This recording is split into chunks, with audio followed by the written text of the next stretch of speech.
Good afternoon, folks. If folks in the room could kindly make their way to their seats, that would be great. I just turned it on. It's just I was blessed with many things. A loud voice was not one of them. Please bear with me, folks.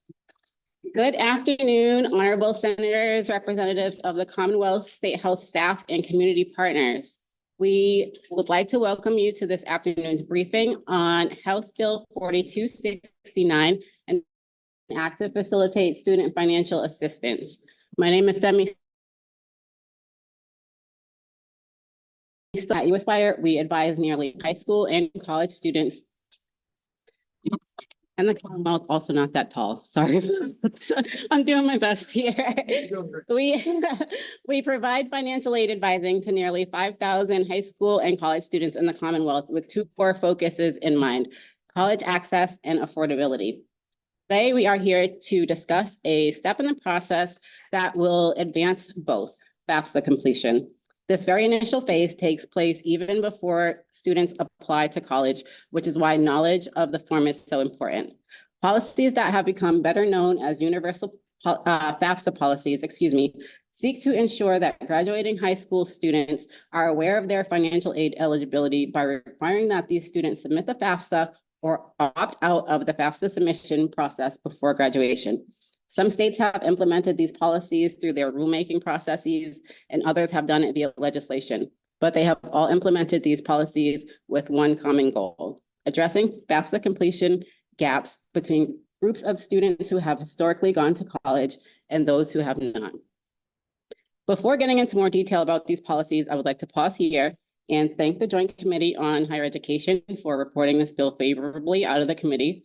And yes. I'd also like to thank the bill's sponsors and co-sponsors. So I would like to extend thanks to Representative Andy Vargas and Senator Tyler. I would also like to thank Senator Comerford, Representative Dubois, Representative Higgins, Representative Holmes, Senator Oliveira, and Representative Shand. And with that, I would like to pause here to both welcome and pass the mic to Representative Vargas.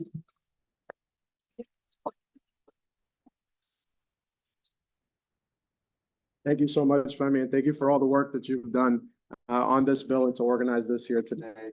uAspire has been a great coalition organizer and leader. There's obviously many organizations that are involved.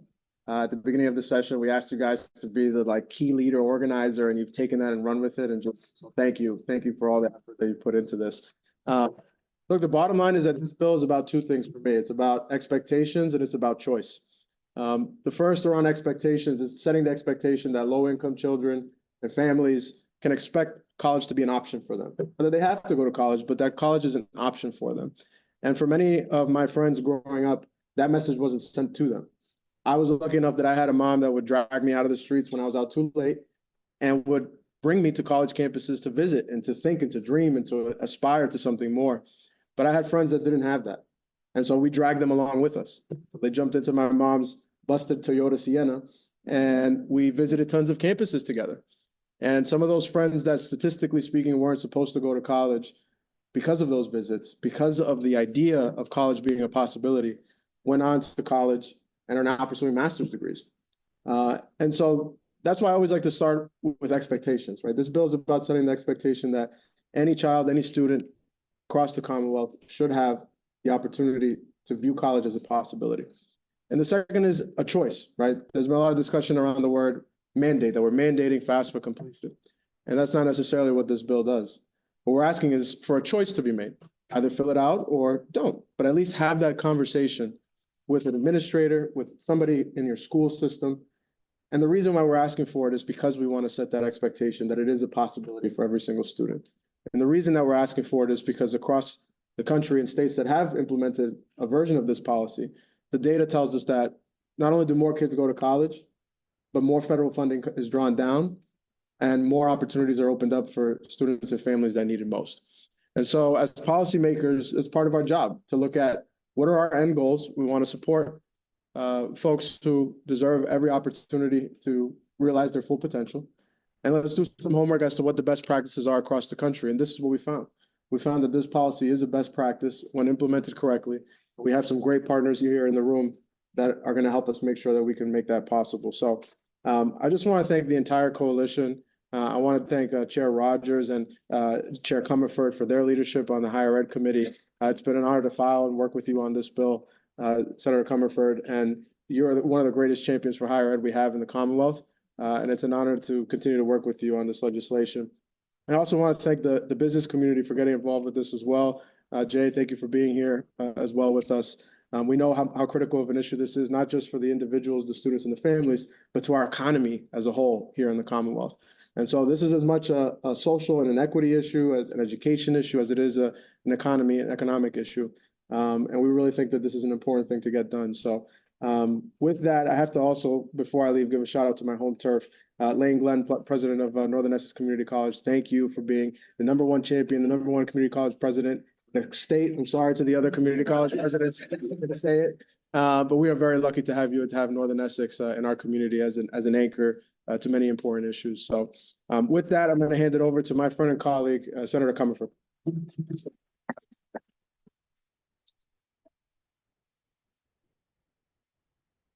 Hi, everyone. I'll be really, really brief because I know we're here to hear from really important speakers. Mr. President, it's good to see you. I'm so delighted about this bill and really so grateful that I was able to work with Chair Rogers and the great committee staff who are here to get this bill out in one of our early polls. It's an important bill for so many reasons that uAspire and Hildreth and OneGoal and so many other advocates are talking to us about, right? It's a policy that's necessary and proven, as Rep. Vargas was saying, and it's also part of what we should be doing as we lean in to expanding funding and opportunity in the public higher education sector. You know, I'm probably repeating myself and folks may have heard it, but I do believe there is no greater equity engine than we have in the Commonwealth than public higher education. It's a playing field leveler. And so let's open the doors to access every way we can.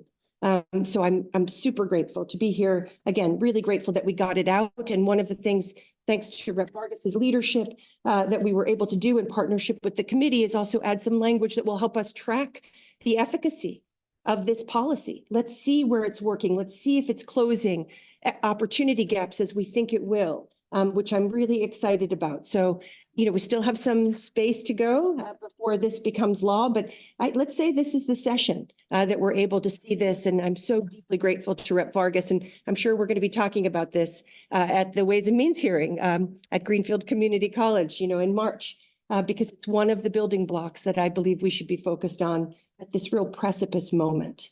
And I could gush equally about you, Andy. Chair Vargas has been a teacher in so many ways in the public higher education space, especially as it intersects with equity. Another amazing champion and teacher is, of course, Representative China Tyler, who is here virtually and co-hosting this briefing with us. We're going to keep moving while we figure out that little tech thing. Thank you again to Rep. Vargas and to Senator Comerford. With that, I actually do have a few slides that I'm going to share with folks in the room. If we can get the slide deck back up on the screen, that would be amazing. Perfect. Thank you. So with that, I would like to provide a reminder that our focus is on first generation, low income, and students of color at uAspire. And we believe that these students need to have access to financial aid information at comparable rates to their counterparts who have higher incomes and or are white. So with that, I would like to share a little bit about why uAspire is supporting universal FAFSA policies and also a little bit about our work into the policies.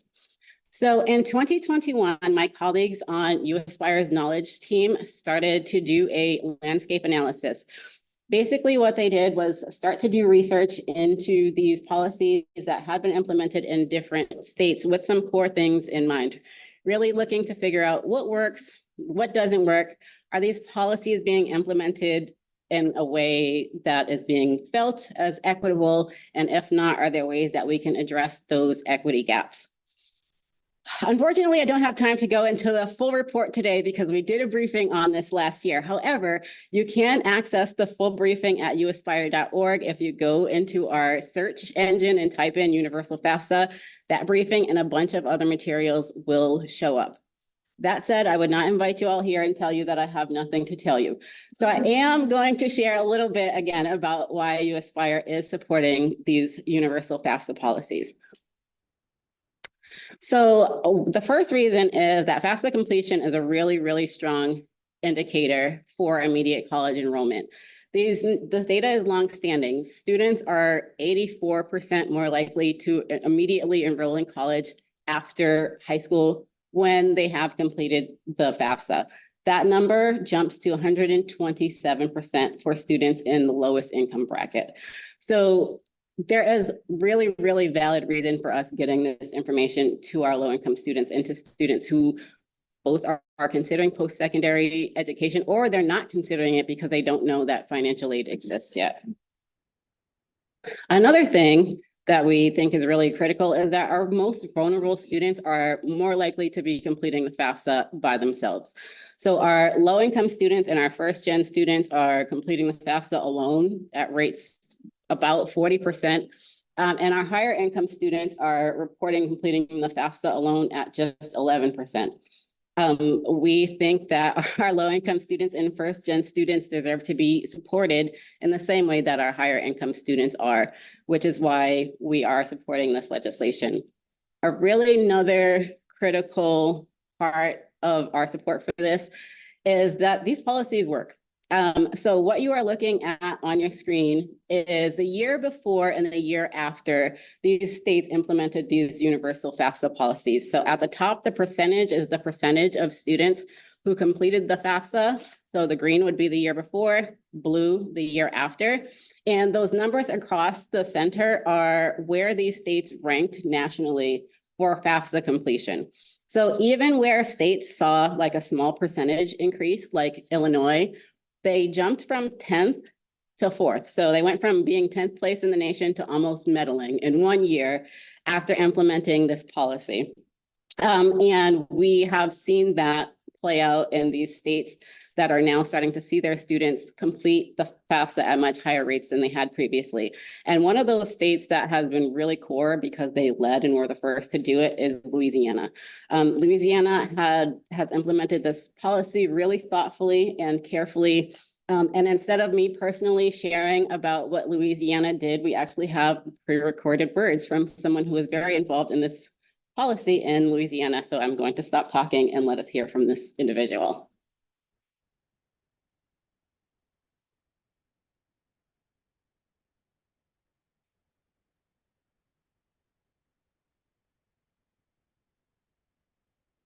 Sorry, folks, I didn't run this several times. My name is John White.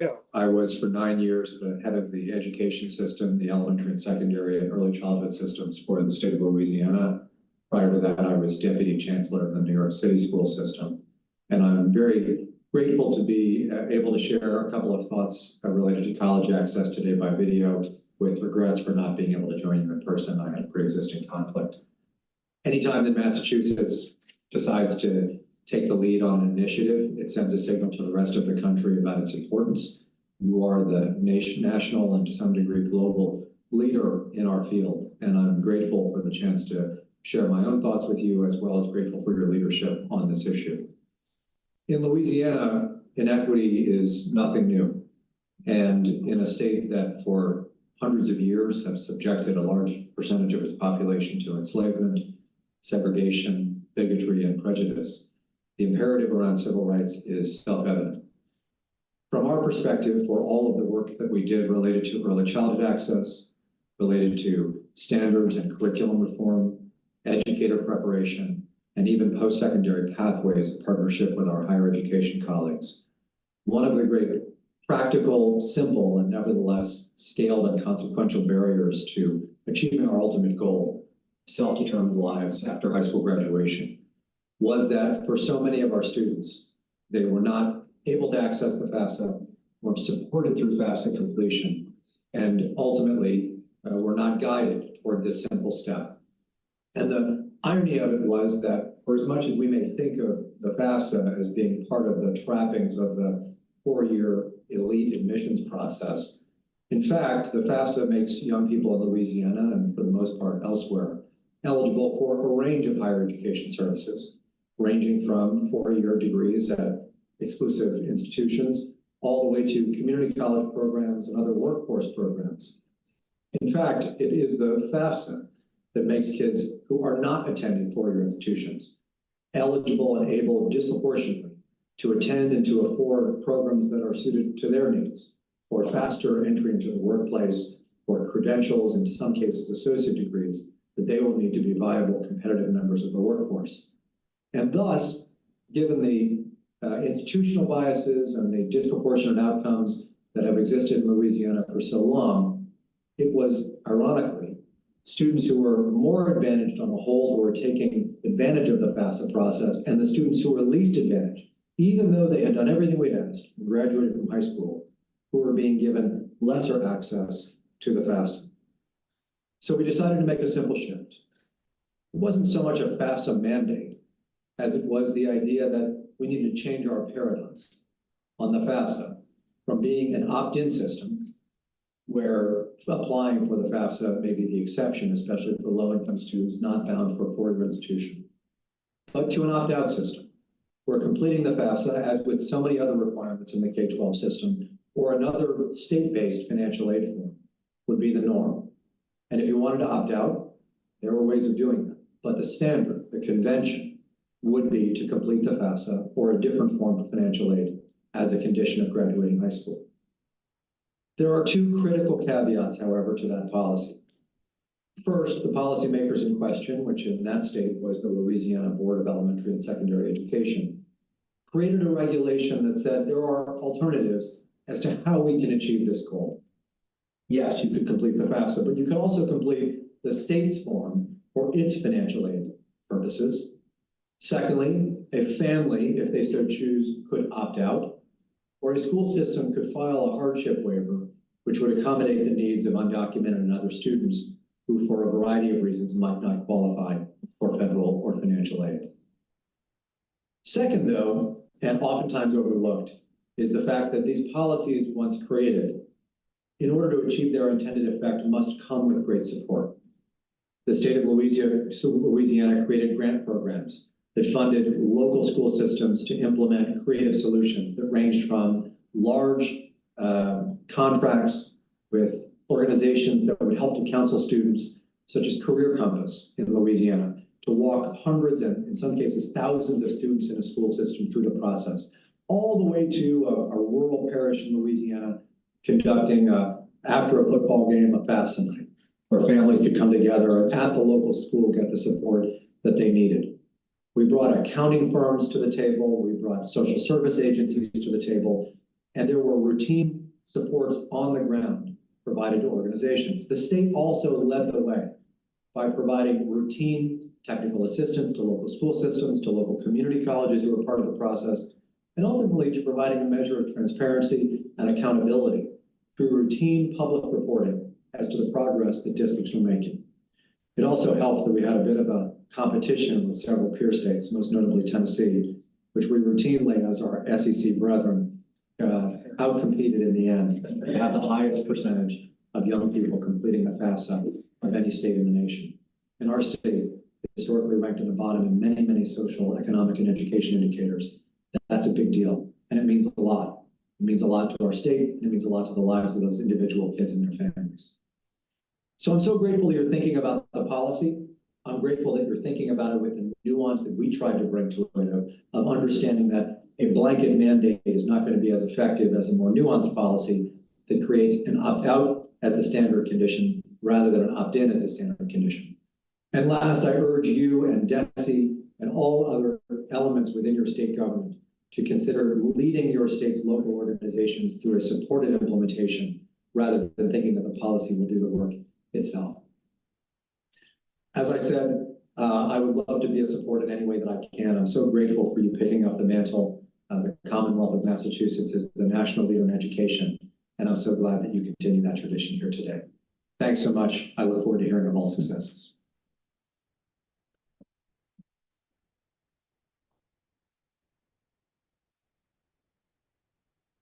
Yes, I could not have done that. So thank you to John White for leaving us with those words. They are greatly appreciated. I'm now going to take a minute again to kind of reground us with a reminder again that we are focused here today on students. And because financial aid has the most implications for students, again, I thought that it would not make sense for me to share a student perspective, but for us to invite a student to talk about those implications. So I would like to welcome Michelle to the podium to share her story. Thank you.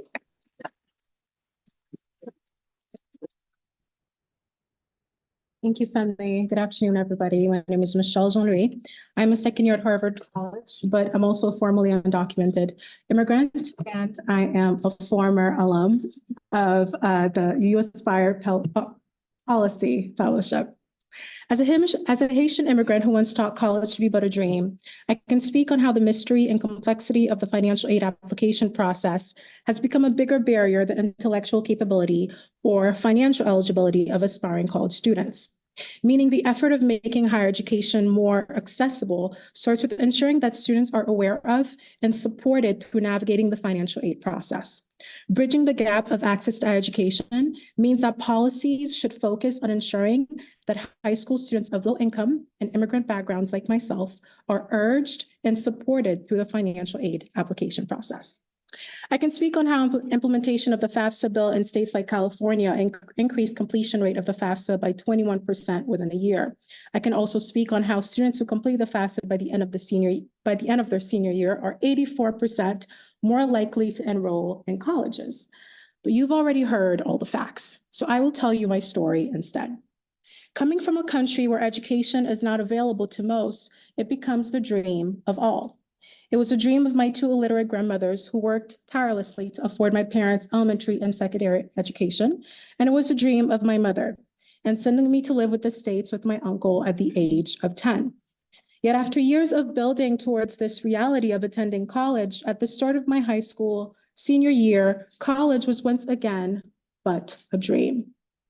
Aside from knowing that my family did not have the means to afford college, my mom resides and supports me from Haiti.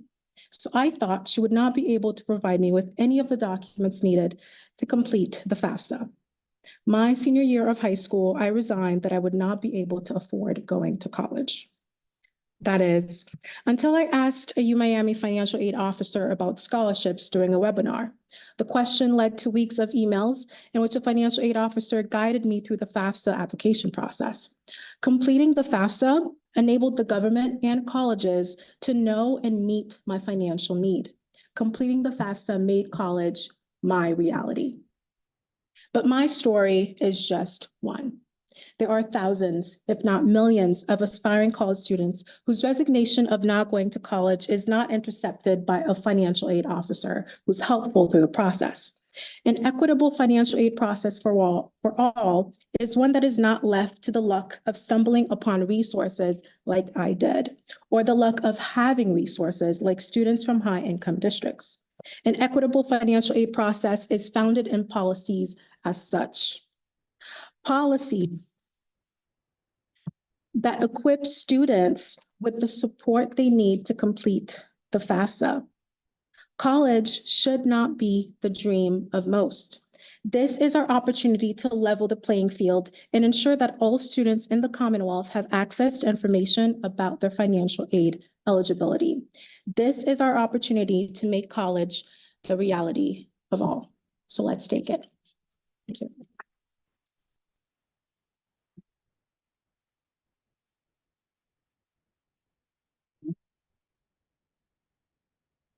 Thank you, folks, shown up by an undergrad student. This is like my life here. Thank you, Michelle. Appreciate it. I think it goes without saying that Michelle's story highlights the importance of this legislation and its potential impact on our most vulnerable student populations.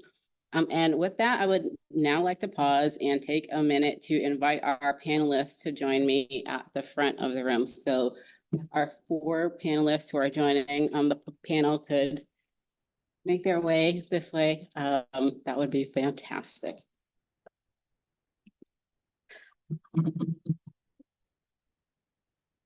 So I'm going to find the State House line item that includes microphones and advocate fiercely because there are only 2 microphones in this room. So I am going to project and sacrifice mine. But before we get into panel questions, I would love for my panelists to introduce themselves, just your name, job title, and where you're from, starting from my left, and we'll sneak over to the right. Jay Ash, I'm the CEO of the Massachusetts Competitive Partnership. It's a business association of 20 of our largest businesses in Massachusetts. And I get to work with the CEOs of those companies on their goals for constructing Massachusetts.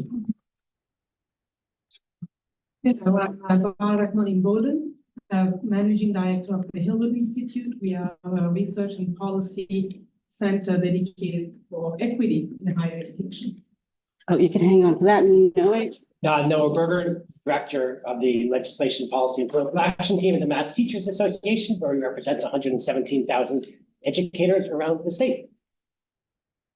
Hello, everyone. I'm Amanda Sider. I'm the Executive Director at OneGoal, Massachusetts, where we partner with schools and districts to transform post-secondary advising and support. I'm originally from Dorchester. Thank you to our panelists for joining us this afternoon. So I'm actually going to just jump right into panel questions. And I'm going to start over here with you, Amanda. You are the executive director at a nonprofit organization that is also serving first-gen, low-income, and students of color. So I'm sure that you're well aware of the importance of FAFSA completion, but I'm wondering if you could tell us a little bit about your staff's observations when it comes to these students' ability to complete the FAFSA alone. And also if you could talk a little bit about some of the challenges that they face. Absolutely, happy to do that. And I'll share, I'm sharing some of my team's observations. I'm also speaking to you as a first-generation college goer who figured out the FAFSA alone. And so I may weave some of that into my comments. So at OneGoal, through the work that we do, we support educators and schools and districts in supporting students to navigate the entirety of the post-secondary process, which starts with setting a vision for yourself, what do you want your life to be, and then figuring out a meaningful and realistic plan to get there, and then doing it. And I think one of the things that is really important is it's not just completing a series of steps, but that students understand not just how to navigate a system, but the self-advocacy piece, how to identify what they want, how to go after it, and how to get the resources that they need. And you know, I've spoken with many people who are wealthy or have many resources and have students going through the college process. Maybe you've been through this yourself, and they will tell you, even in the best of circumstances, this is hard, it's tricky. There's so many places where things could, you know, go wrong. There are decisions to make. And so for our most vulnerable students, this is even more intense. And the work is high stakes. I think sometimes we gloss over that we are asking young people and their families, with limited information in many cases, to make one of the biggest financial decisions of their lives. It's going to have implications on, you know, for years to come. And so that has to come with comprehensive support. I'll share a couple of specific points here. One, I think we have to really anchor on the fact, and we've seen this in our work, that sharing financial information is hard. It's not as simple as filling out a form. I remember going to my parents, who were divorced when I was applying to college, and let's just say that the lines of communication about finances were not open. There were some scars from some, you know, prior discussions about finances. It was really hard to go to my mother and then go to my father and then ask them to talk to each other about exactly what they make and what they think they make and what my stepmother makes, and putting that all on paper. That's a hard conversation, especially if you're early on in life and trying to advocate for yourself, trying to figure this out alongside the scholarships, alongside all of the other pieces. And so I think we have to start, and we see this in our work, by just really respecting the complexity of financial aid, period, you know, and then the FAFSA specifically. The other thing I want to lift up is this is all especially hard for students who may be undocumented, whose parents may be incarcerated. Like, again, like that's just another level of difficulty and challenge in these conversations. And truly, if you're applying and your status is not, you know, your tax status is not simple, if it's not married, filing jointly, or like there are many ways in which it all just gets very complex very quickly. And this is all, as we know today, in the context now for FAFSA of what we all expect and hope will be a new and improved FAFSA. And those of us in the field who work know that this is actually you know, a really bumpy year where there's even more complexity to navigate. So, you know, all of this is to say, like, we are seeing every single day more and more evidence that this need for support is critical, and being able to build on the paradigm shift, as John White put it, of like, you know, a different model, different way of thinking about this is going to be really important. Thank you, Amanda. Thank you. Yeah, it would be great if I said that like uAspire had some different observations, but we don't. Financial aid is complex and it is a process that students need support with. Thank you for that. I'm going to jump to you next, Noah, because the MTA is well recognized and well respected as a union. And I'm wondering if you can tell us why the MTA decided to offer its endorsement of the universal FAFSA legislation and share how you think, or how the MTA thinks this bill can impact our students in Massachusetts. Thank you. And I want to start by thanking you and also the sponsors. As everybody in this room knows, often the way legislation happens is that there's a organized constituency that rallies behind it and makes it happen. And you know, students who don't fill out the FAFSA are not the easiest constituency to organize. When we have folks like uAspire and others on this panel who do that direct work in classrooms with students and help them directly, and also take that to the next step of recognizing systemic barriers and bringing those here to the legislature and identifying people like Rep. Vargas and Rep. Tyler and Senator Comerford and all of the other sponsors of this who share that vision. That's really powerful of a way of standing up for kids, both directly and here in the legislature. And the committee reporting the bill favorably, I think, is a great sign. So I'll talk a little bit substantively about why the MTA supports this, but I'll actually say the honest answer to why we're endorsing this is that our members, who are everybody from pre-K teachers through higher ed, paraprofessionals, bus drivers, one thing they all have in common is that they really love their students and they want to do whatever they can, both in their schools and in their classrooms and here, to make sure that all of our students have a real chance to thrive and to succeed and to reach their potential. And filling out the FAFSA is a really important part of that. If we're leaving on the table, I don't know, the number is $50 million that we could be bringing in and make sure that all students can afford to go to college and succeed in college. That's a really important thing, something we definitely want to be part of and are proud to be joining with other amazing people who are doing that. The one thing I'll add is we also see, and I think a lot of people in this room do, as part of a broader set of strategies. That is, the money that students get from filling out the FAFSA is obviously really important. The message is also the message to every student that if you want to go to college, college is for you. And it's not going to be that you're not going to be able to afford to go. To get there, we do need to do more. And Pell alone does not get students to be able to afford to go to college. And even the state has made enormous progress in the last year on scholarships. But as all of you know, if you're low income, you're not just paying for tuition and fees. You're also paying for living expenses. You're paying for food. You're paying for housing. And really to be able to send that message to students that you can succeed. You're not going to have to work 30 or 40 hours a week or go deeply into debt. We need an overall scholarship system, the state or financing system that lets people graduate debt free. That's it. Yes, maybe people should be working 10 hours a week or so, contributing that. We do have a FAFSA for higher income families as an expected family contribution, but then the state should fill the gap between that and what it actually costs, the full cost of attendance, so that students can get into college, see that's a viable path, and then not have to work 30 or 40 hours a week so they can actually do their coursework and graduate. So we see that as a really important part of a broader agenda of making sure that all of our students get the financial resources that they need to succeed. And by the way, also making sure that colleges, as part of that broad vision, have the ability to support students with the kinds of supports that all students need to be able to be successful. So thank you for leading the fight. Of course. Thank you, Noah. Thank you for that. We agree with all the reasons that MTA is supporting this legislation. Thank you. I'm going to jump over this way and ask a question of you, Jay, because you're coming with a slightly different perspective for us.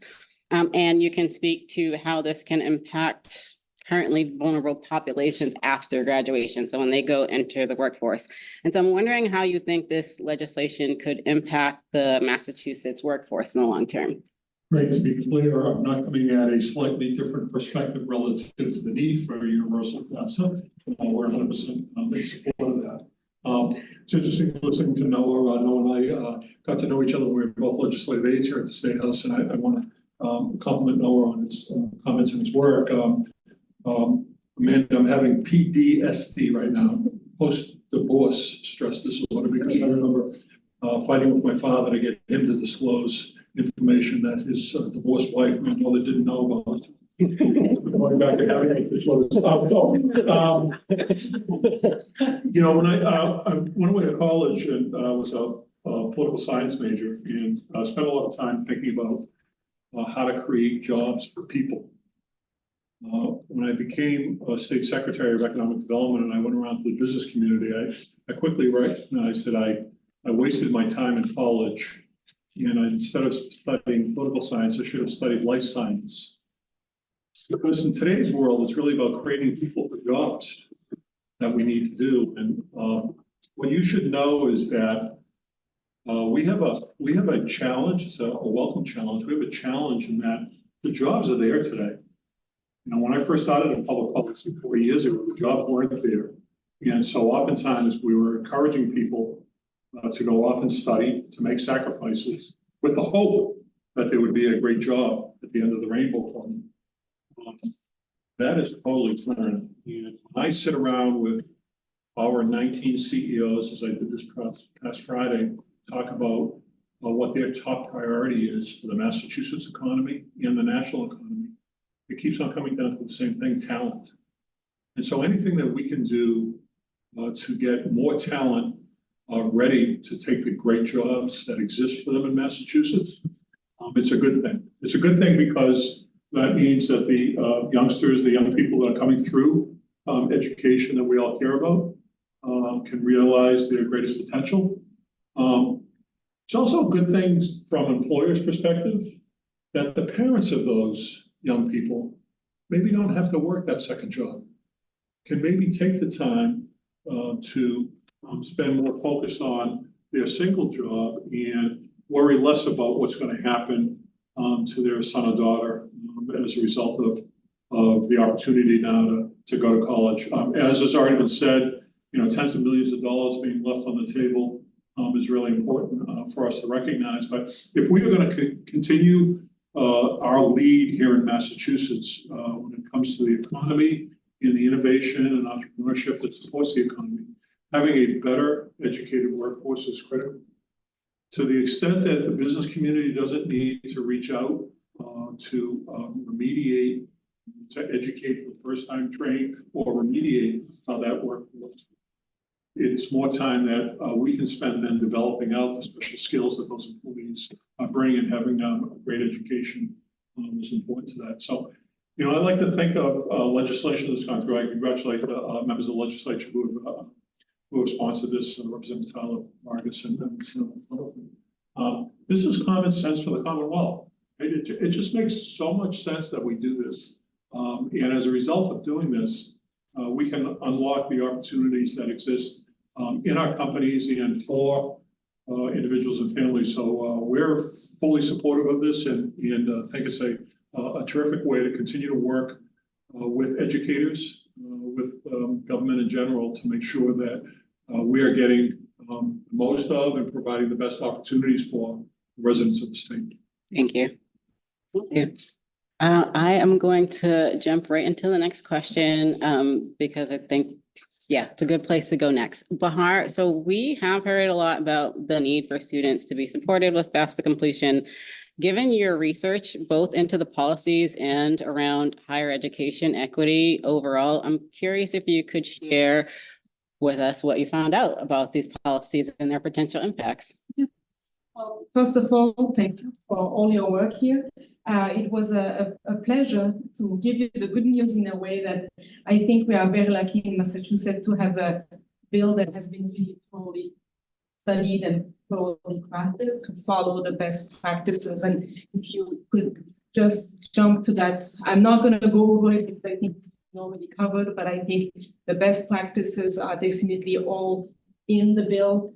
The way it's been created. And the other good news is that in none of the states that have got that policy underway for a couple of years, we see that there is the unexpected harmful effect that some have talked about in terms of either being a barrier for graduation, especially for underserved. I think that's very important to make sure that the policies we put in place do not have those unintended consequences. So that's the reassuring tool that we start off with. And another aspect that I really want to draw attention to here for those who are maybe not too familiar with the bill is the notion that there is the trust fund embedded in the bill. This trust fund is key to the successful implementation of this bill. And it goes very to the core of what I've learned in my investigation of the different policies around the state. And the research is clear. The goal of universal FAFSA is to increase, of course, FAFSA filing, which would then lead to more college enrollment and also more affordable college enrollment because students would have access to this federal aid. And on top of that, the states can make their own dollars go further with that. So universal FAFSA policies have, as shown in your, definitely led to an increase in completed FAFSA application.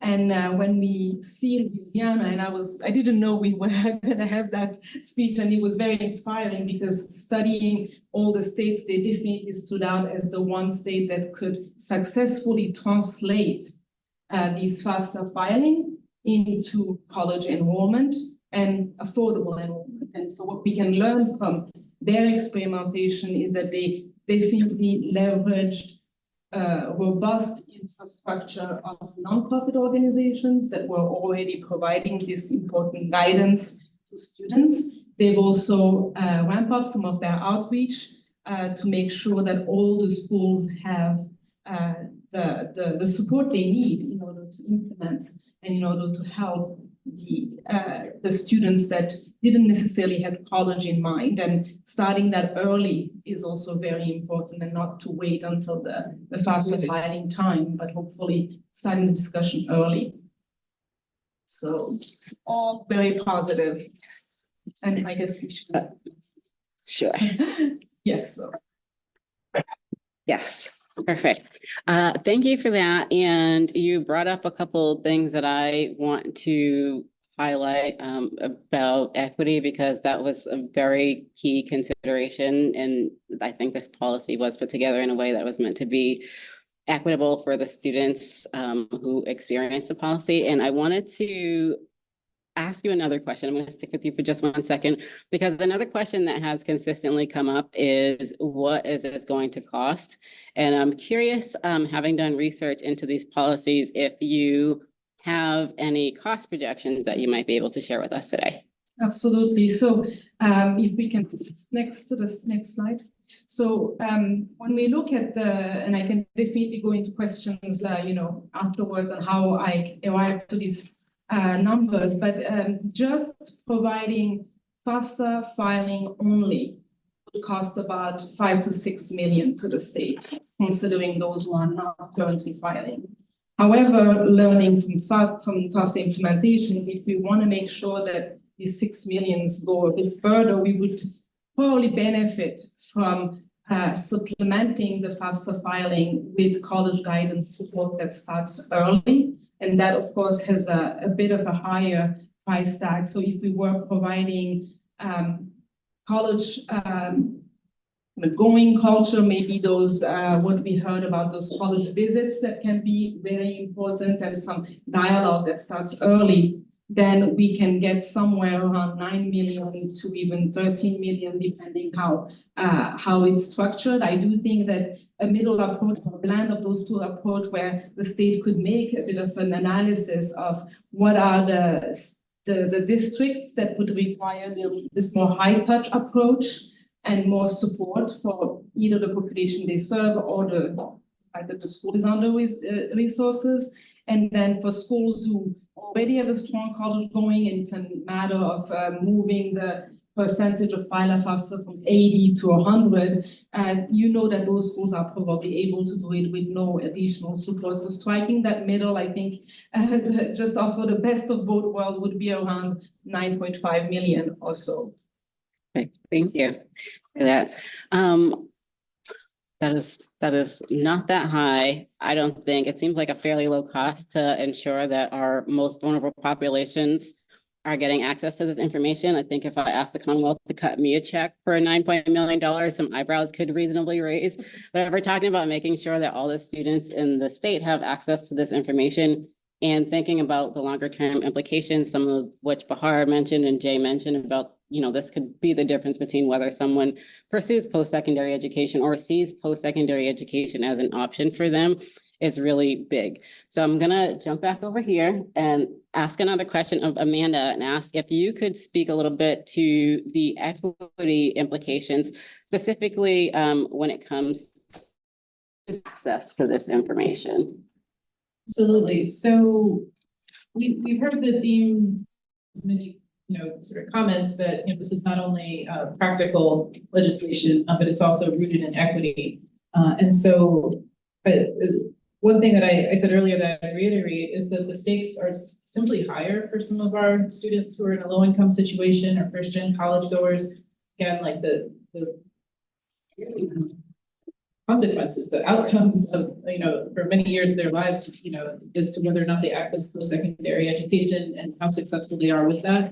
The implications are huge. And there's not the benefit of, well, try this year and then maybe you can take a year off and then maybe you can go back to another school. Like many of our families don't have that kind of latitude, right? This is your shot. This is the moment where we've pieced together enough of the time, energy, and resources to get you on that campus. Like we need this to work and we need you to be able to be there sustainably. And so from that perspective, I think the equity influence is pretty significant. The other thing I would name is that, for many of our students, there really is value in making sure that we're creating time in the school days, that there's time to do this. Like these forms, this work, it does take time, the conversations, and even just having someone to guide you through the process, that takes time. And if you're running from, school to your after school job, or if you've, got a lot going on, like, they're in families where there's a little bit more luxury, a little bit more opportunity to work on these things, they have an advantage, and many of our students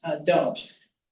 Also, our students, as we know, are not all in the same place in terms of what resources exist at their schools, or if they're getting extra support with their applications outside of schools.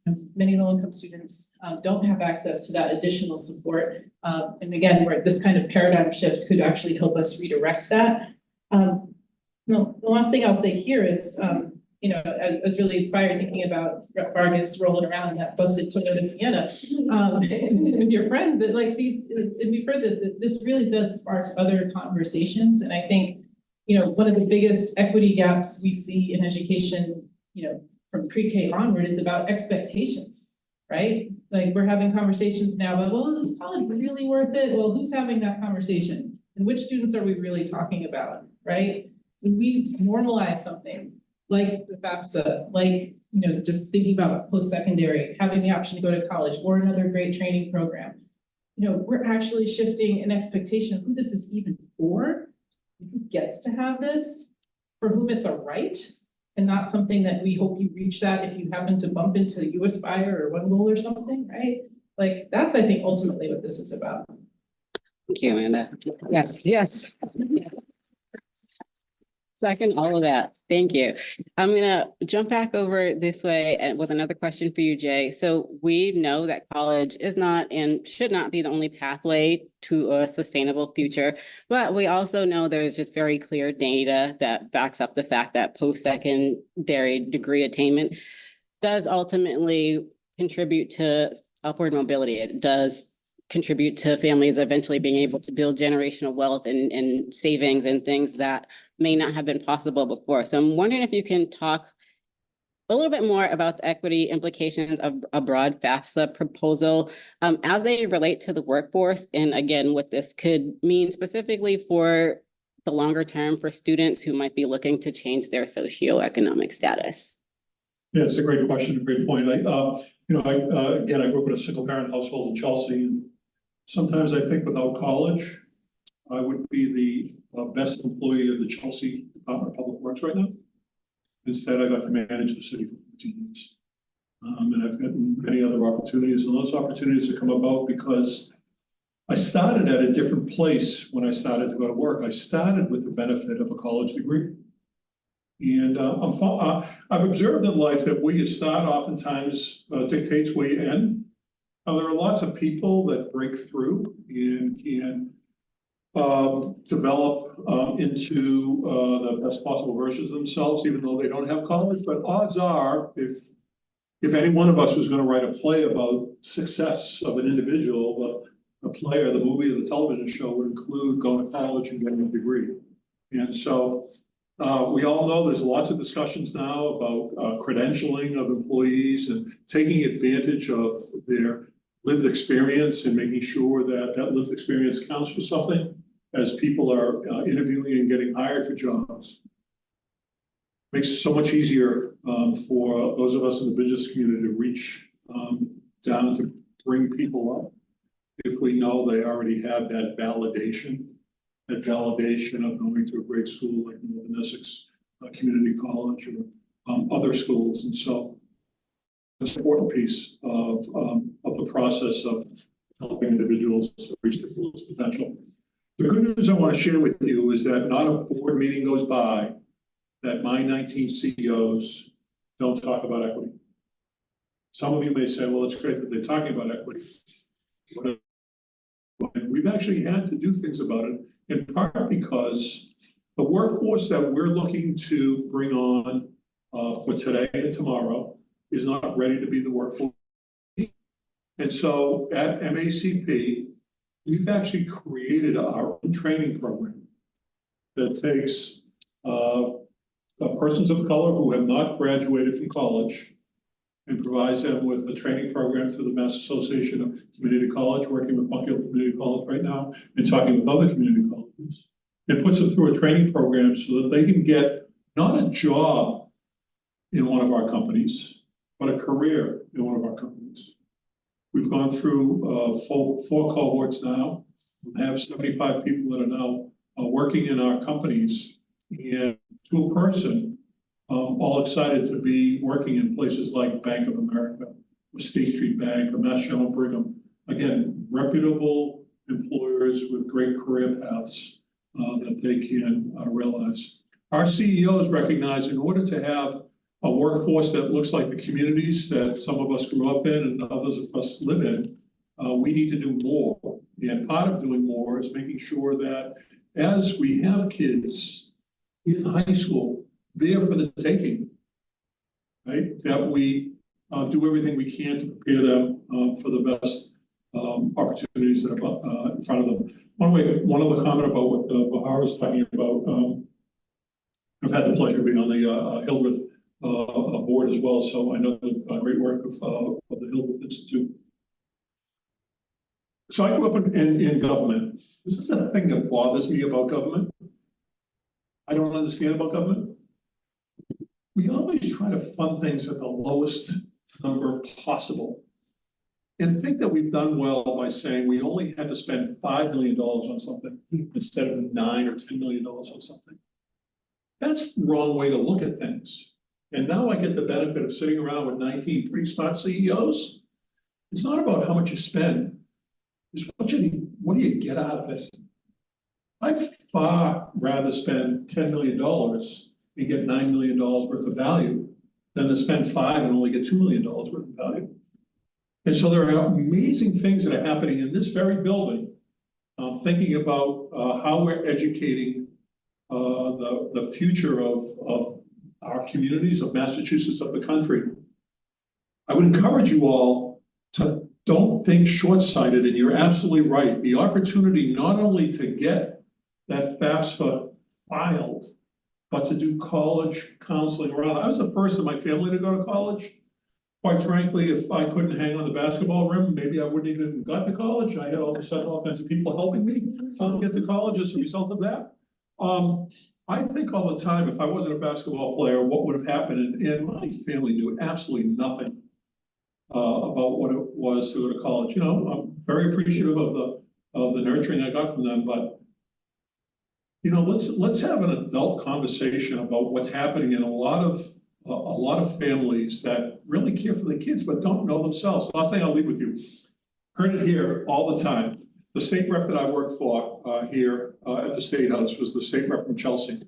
And if I had $1 for every time I heard him say this, I had $1 for every time I heard him say this, I would have been much better off growing up. And that's it. His wish for Chelsea's kids was to put them in a giant school bus and drive them around to see the rest of the world.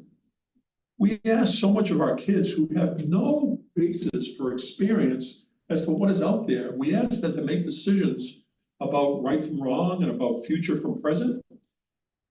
We as adults need to recognize that there are lots of great kids out there who are prepared to be able to succeed the way that we can succeed. Thank you, uAspire, for helping that happen.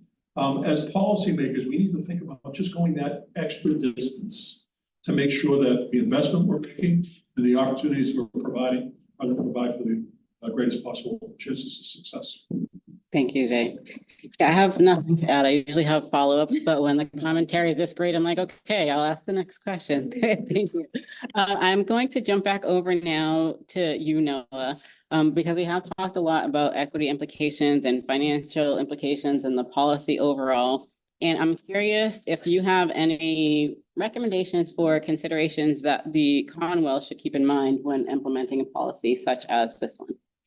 Sure, and actually, people hear me? Yes, a lot of it has been said, so I will get to that in a moment. But listening to Jay, I was struck by, there are a lot of reasons why Massachusetts has a great economy, great relative to the rest of the country.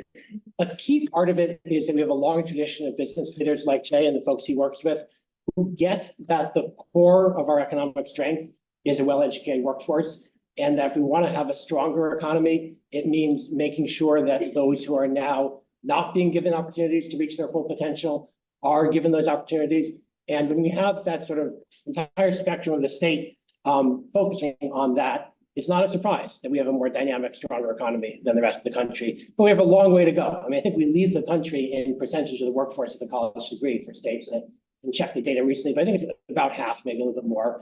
Imagine if 10 years from now it was 70% or 80%, and everybody else had a credential and a career as well. We'd be obviously a much, much stronger economy. We'd also be a much more equitable society. And the fact that I think we have a pretty strong consensus in Massachusetts that that's the direction we want to go, I think is critically important to our future. In terms of what needs to be done, it's a hard time in schools right now, as everybody knows. Students are facing all kinds of social and emotional mental health challenges. Guidance counselors who are at the front of the college advising are also at the front of dealing with all kinds of other issues going on in the schools. And Bahar gave some of the numbers, but I think it's pretty straightforward, making sure that we are providing the resources to schools so that they have enough guidance counselors, they have enough mental health professionals, the workloads of educators are reasonable enough that they can provide support to people. And that we just, as Jay said, do it right, do it in the way that we provide the money necessary. One piece of good news, as you all know, is that a lot of our members, a lot of other people over the last decade spent thousands, tens of thousands of hours and millions of dollars to win the Fair Share Amendment, which is delivering $2 billion a year for public education and transportation. So we have the resources to do it. The numbers that are put up there are a couple of zeros away from the resources that we actually have. We also have the resources to make sure that when you fill out the FAFSA, the financial aid you get is enough to be able to meet your full cost of attendance. And those are things that we can do. So I think it's just making the case clearly that we can do this, we can do it right. And a lot of the things I think that guidance counselors and others could do to help students complete the FAFSA are things that help in a lot of other ways. I mean, I think a lot of it is engagement with families, making sure that we build those connections and help educators of all types build connections with families so you can have those conversations early on about college and about everything else, understanding what's going on in kids' lives that might be obstacles, understanding what their mental health conditions are. So I think those kinds of, it's the very same investments that would both help us to be able to achieve what the bill wants to achieve on the FAFSA and what everybody here wants to achieve more broadly for making sure that all these students have a chance to succeed. Thank you. Before we jump into the Q&A section, I do have one final question for all the panelists. I'm just going to ask it once, and that is in case I did not ask a question that you are really anxious to answer. Is there anything else that you would like the folks in the room to know that I might not have explicitly asked? And I'll start with Jay and make my way this way again. I concur with Representative Vargas that Northern Essex Community College is the best college in town.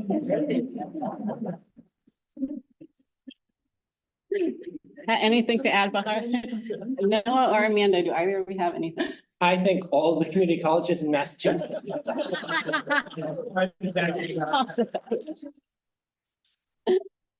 I have a lot of love for RCC myself, but here's one thing I'd love to leave us with. I had an opportunity recently to hear Dr. Tim Rennick from Georgia State University speak, and he's led, as you may know, like some really pioneering work around just ways that post-secondary institutions can best support students. And the question that he asked our group to consider is, it's really simple. It's just, what can you hardwire?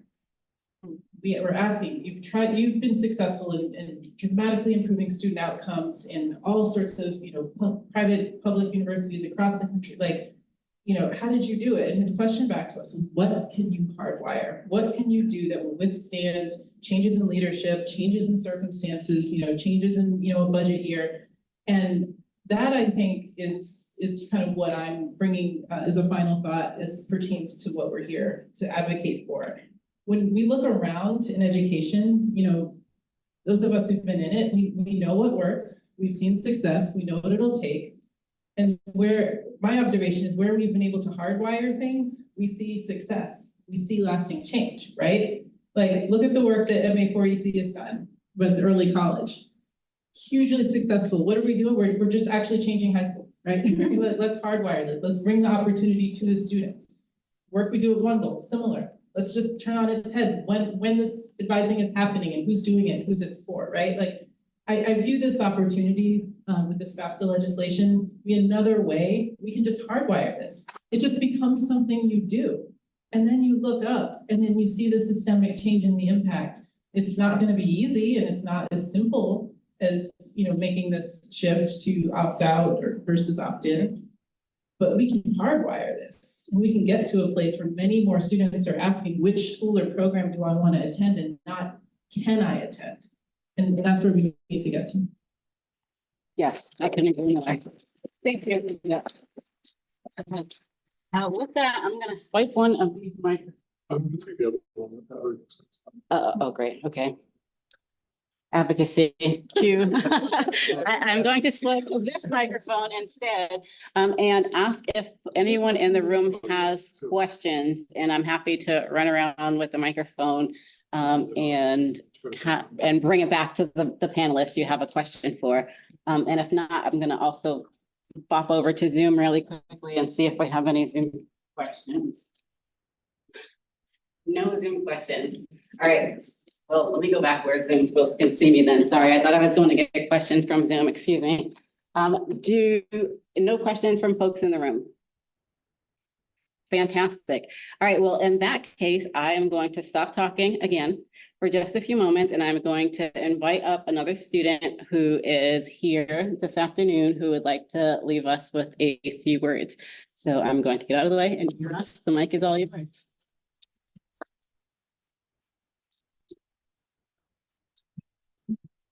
For me. So good afternoon again, everyone. My name is Ras Tala, and I go to Bunker Hill Community College, the best in my opinion.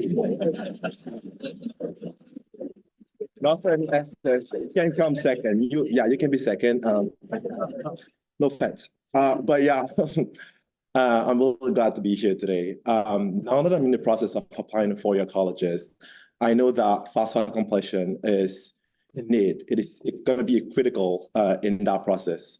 So we've heard a lot about universal FAFSA policies today. We've heard from practitioners across sectors, and it has been made clear that FAFSA completion is essential to college enrollment. So in acknowledging the importance of FAFSA completion, I encourage those of us in the room virtually to share the word about this bill. Last year, we made historic wins for higher education in the state budget, and I'm very, very proud of that. So we can continue to grow now by investing in this bill and proving that equitable access to financial aid information is a priority for the Commonwealth, like us, like me. Thank you all for joining us this afternoon. I appreciate it.